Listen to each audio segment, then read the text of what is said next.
Welcome to Daily Living with Father Chapin. Today, we are hearing from the Gospel of Matthew. When Jesus was born in Bethlehem of Judea, in the days of King Herod, behold, Magi from the east arrived in Jerusalem, saying, "Where is the newborn King of the Jews? We saw his star at its rising and have come to do him homage." When King Herod heard this, he was greatly troubled, and all Jerusalem with him. Assembling all the chief priests and the scribes of the people, he inquired of them where the Christ was to be born.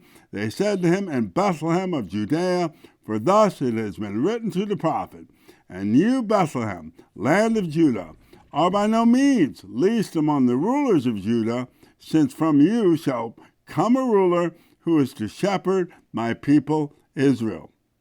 Then Herod called the Magi secretly, and ascertained from them the time of the star's appearance. He sent them to Bethlehem and said, "Go search diligently for the child, and when you find him, bring me word, that I too may go and do him homage." After their audience with the king, they set out, and behold, the star that they had seen at its rising preceded them, until it came and stopped over the place where the child was. They were overjoyed at seeing the star, and on entering the house, they saw the child with Mary his mother. They prostrated themselves and did him homage. Then they opened their treasures and offered him gifts of gold, frankincense, and myrrh. And having been warned in a dream not to return to Herod, they departed for their country by another way. The Gospel of the Lord. Wow! And what a gospel it is, my friends. There's a whole lot here. Grab the kids. It's going to be good. This is Daily Living.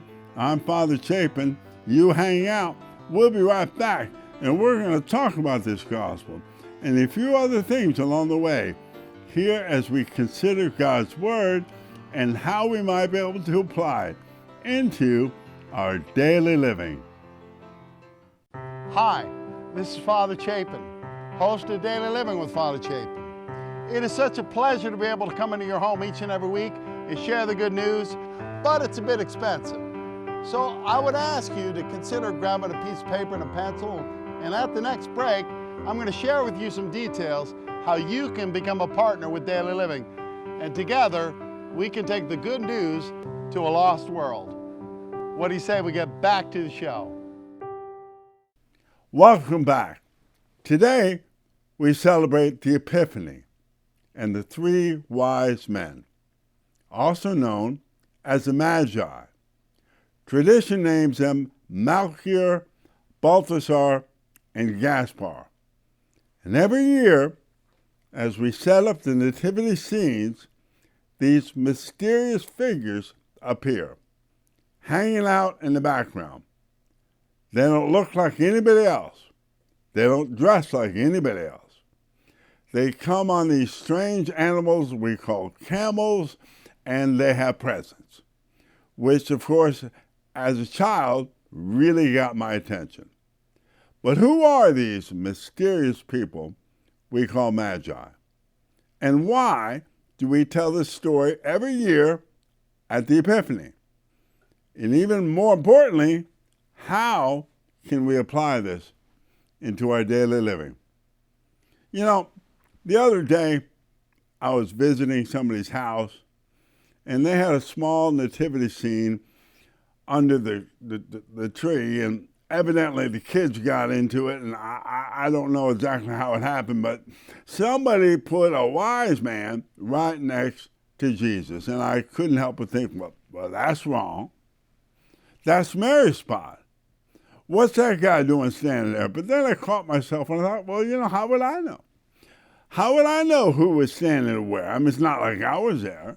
In fact, how does anybody know exactly who was there and where they were standing?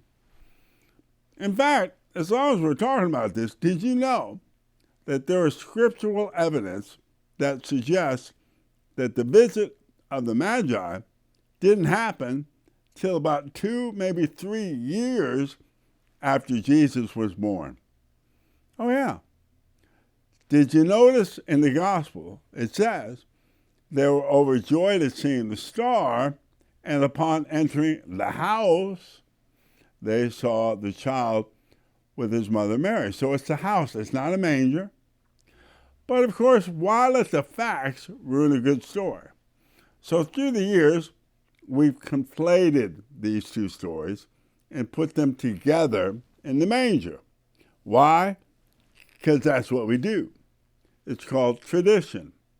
Tradition is folklore, passed down from generation to generation, also known as myth, defined as a traditional story, especially one concerning the early history of a people, or explaining the supernatural. Other words that come to mind like folk tale, legend, fable. But there's a second definition of myth that causes confusion, and that definition is a false belief or idea, causing some to regard any myth as something that's not true, and that's just not the case. Because myth is a story that is conveying a higher truth. And now when it comes to the supernatural, you can't really pin it down with a solid definition. Because the supernatural, obviously, is something outside of our natural experience. But that doesn't mean it doesn't exist. It just means that we cannot easily put it into a box of definition. So all we can really do is point at it using literary devices such as allegory, hyperbole, and myth. Now, these are used to, communicate a higher truth. Take, for example, the story of Adam and Eve and the fall of man in Genesis. What is that story trying to communicate? Well, that sin came into the world, right? Now, if you read that story of Adam and Eve in the garden, there's a talking snake. And some might say, well, are there such, I never heard of a snake that could talk. But that's not the question. The question is not, can snakes talk? The question is there evil in the world? Is there sin in the world? And I don't think you got to look too far to see that that is certainly the case.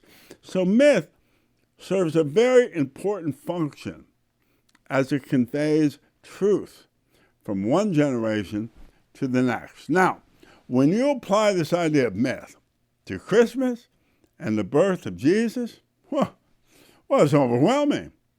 You got Santa Claus, you got mistletoe, you got reindeer, you got elves, you got manger scenes, you got the three wise men and the Magi. But hold on there, Sparky. You might want to lump the Magi as some kind of a myth. But there's ample historical evidence that supports the existence of Magi.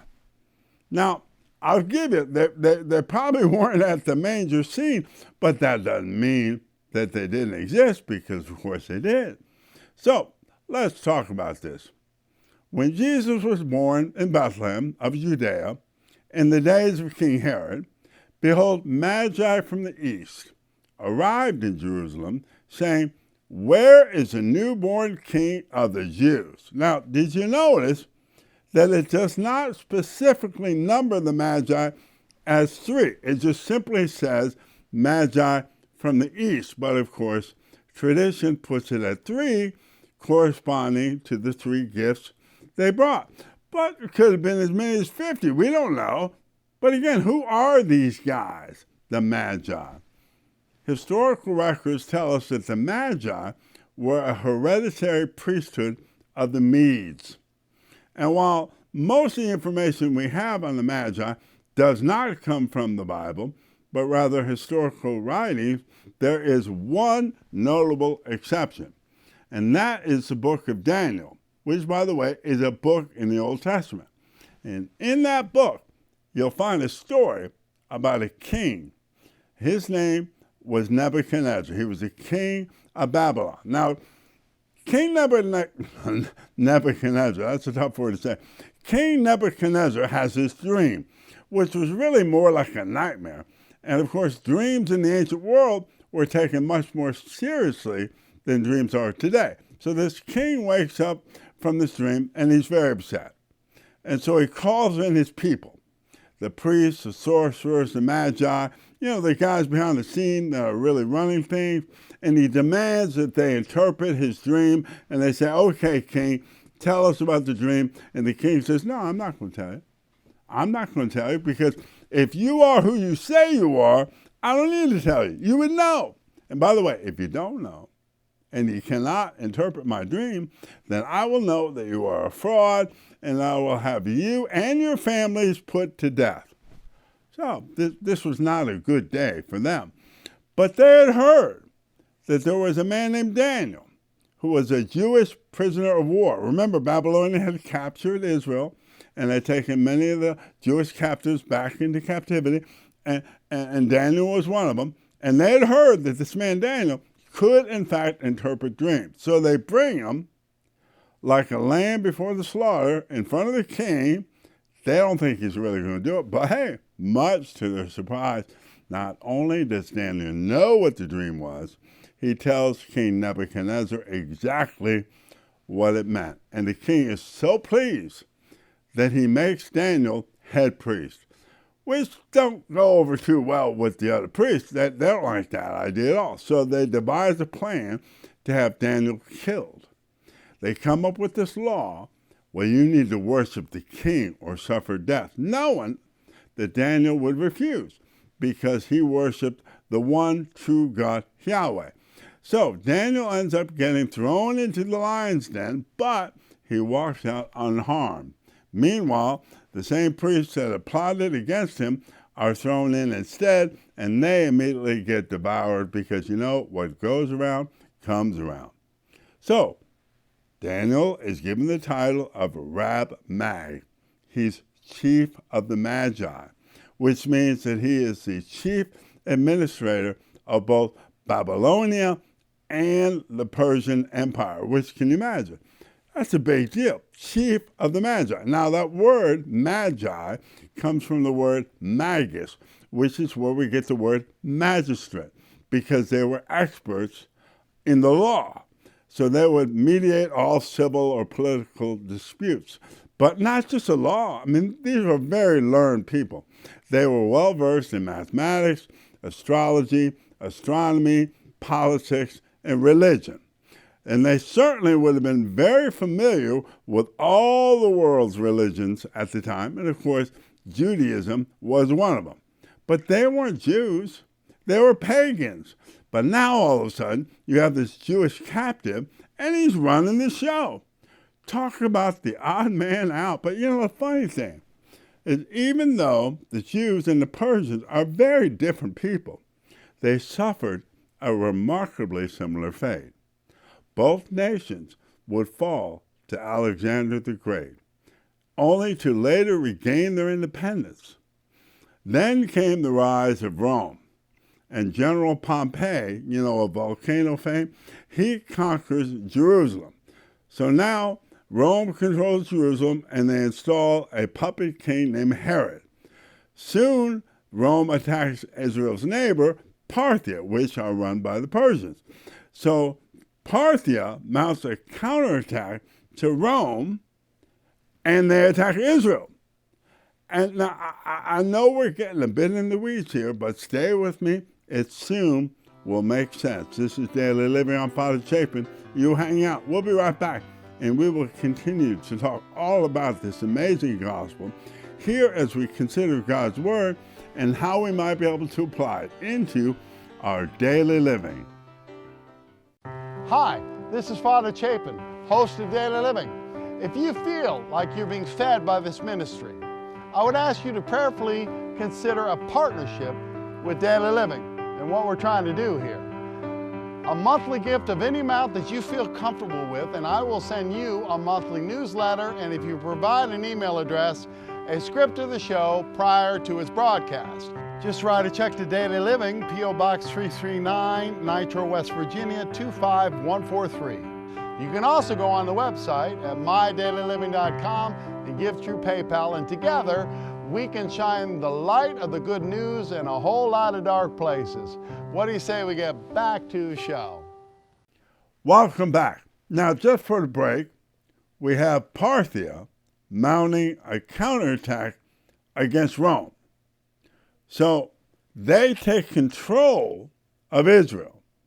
And when they do, they give Israel back their country, which causes Herod to flee to Rome for his life.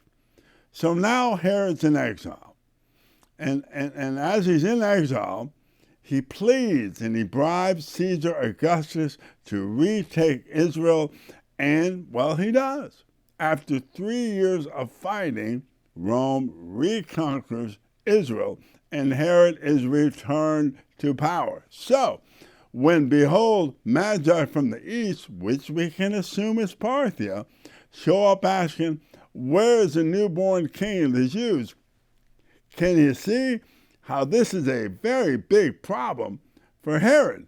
Which is why we read, when King Herod heard of this, he was deeply troubled, and all of Jerusalem with him. I bet. I mean, they're asking, where's the newborn king of the Jews? And Herod's thinking, newborn king of the Jews? What are you talking about? I'm the king of the Jews. Now, keep in mind who we're dealing with here. Herod was a psychopathic killer who had both his wife and his son murdered because they threatened his power. So I'm quite sure he would not have taken too kindly to even the suggestion of another king. We saw his star at his rising, and we have come to do him homage. Now, tradition and mythology tell us that the Magi were following a star, which that would be hard to do. Keep in mind, the telescope had not yet been invented. And another thing, stars, they don't move. I mean, they might look like they're moving, but it's actually the world that is moving. Stars don't move. But you know what does move? Planets move. In fact, there's an actual term for that. When a planet rises in the sky, there's a point where it will stop before it begins to descend. And they call that point its rising. And you want to know what's even more amazing? Modern day astronomy can look at the night sky and work backwards to map out exactly what the sky looked like at this time. And guess what? If you were in the east of Jerusalem, say Persia, for example, and you were to look at the morning sky, you would see Jupiter at its rising. Above where? Jerusalem. And not only that, but in the ancient world, Jupiter was known as the king of the stars. Not only that, but if you're in Jerusalem at this time and waited for the morning sky, one would see once again Jupiter, the king of the stars, at its rising over where? Wait for it, Bethlehem. Now, we're just talking here, but I think it's fairly safe to assume that Daniel, as Rab Mag, would have taught his fellow Magi about the Hebrew Scriptures and how a king was coming and how they needed to watch for his arrival in the morning sky. So, when these guys show up, saying, hey, we saw a star that's rising, we've come to do his homage, to do him homage, you have this curious situation of these pagan magi. Remember, they're not Jewish, okay? But they know the Hebrew Bible better than anybody in Jerusalem.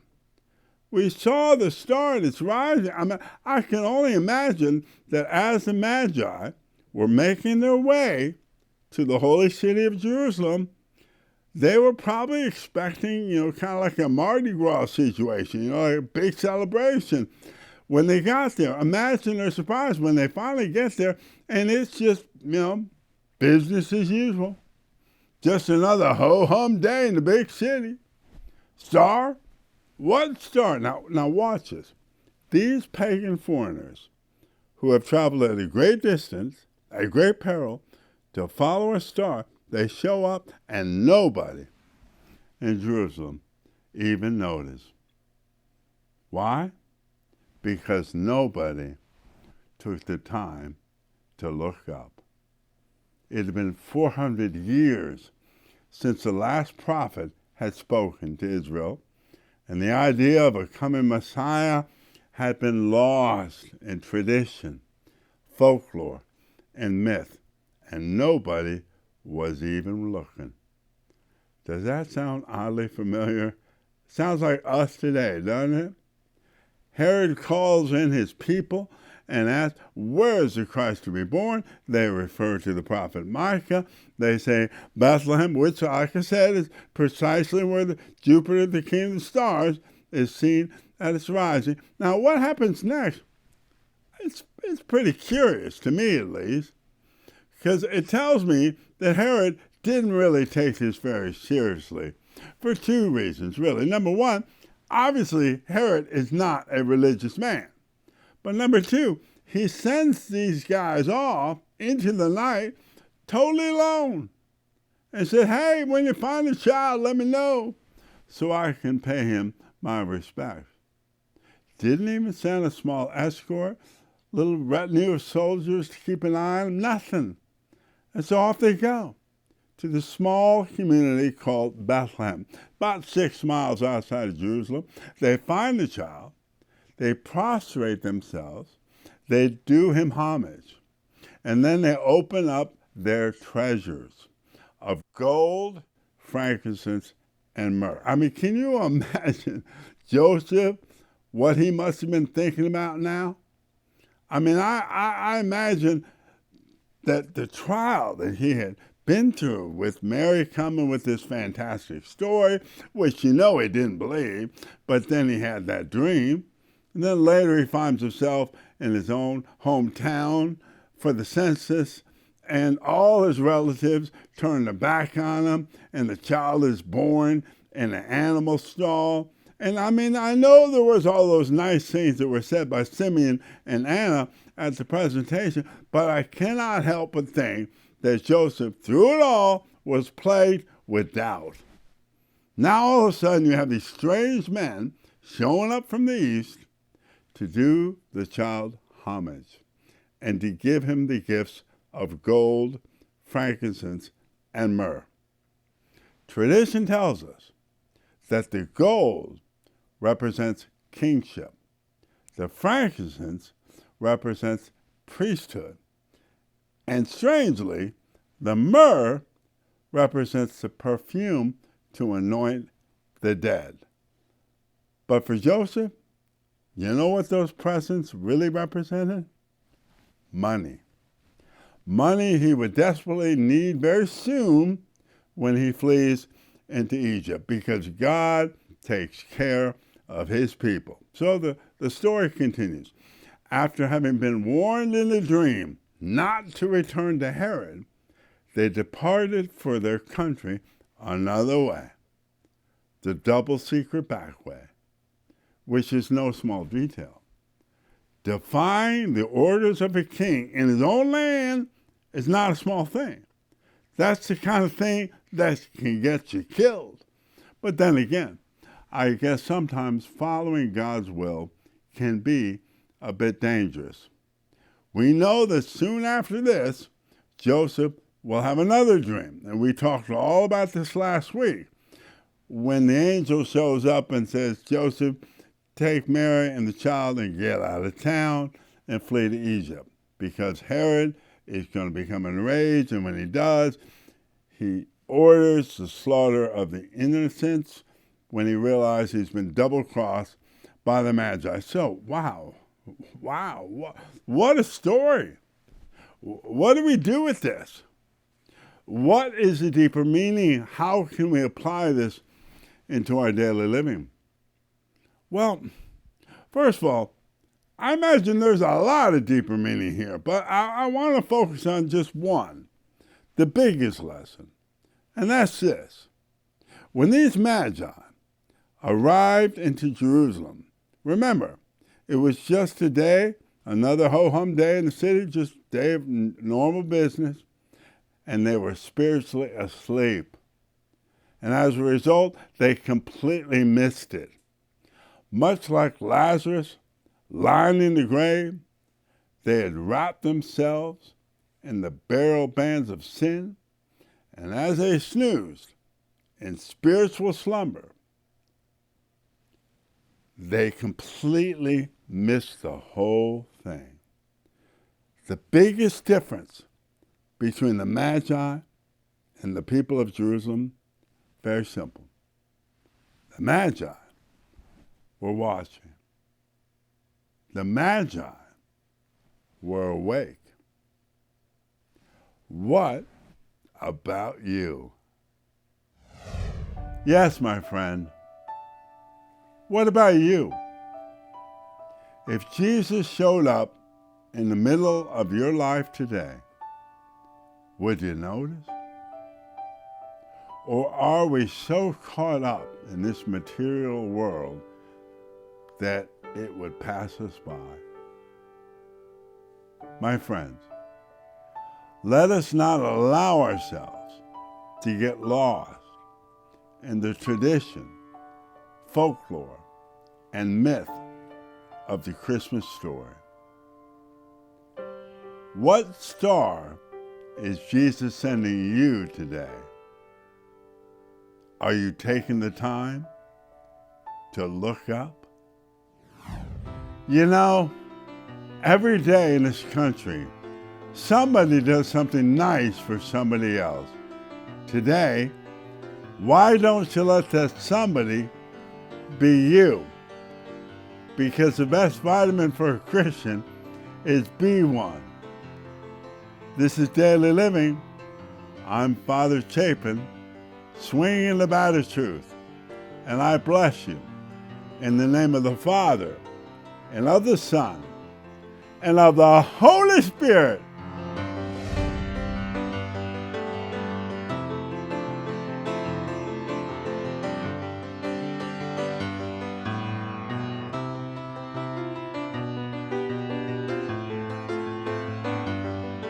If you enjoyed what you heard today, consider Daily Living with Father Chapin in book form. Every homily for a year following the Gospel of Matthew.